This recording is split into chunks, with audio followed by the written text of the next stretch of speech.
In this video, I'll show you how to block news about X product and feature updates on X.com, also known as Twitter, in just a few quick steps.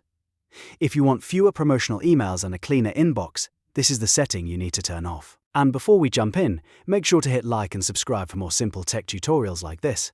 Alright, let's get started. First, open X.com and log into your account.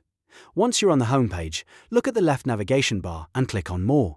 This opens up the additional account options and settings menu. From there, click Settings and Privacy.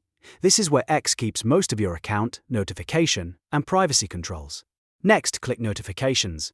On this page, you'll see different notification categories that control how X contacts you and what updates you receive. After that, click Preferences.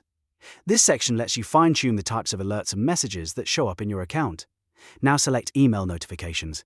This is the menu where you can manage what X sends to your email inbox. Once you're inside Email Notifications, look for the option labeled News about X product and feature updates.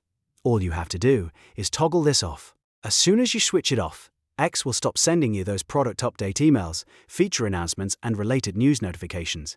If you ever want to turn them back on later, you can always return to the same settings and re-enable the toggle. And that's it. You've successfully blocked news about X product and feature updates on X.com. If this video helped, don't forget to like, subscribe, and check out the next tutorial for more quick and useful tips.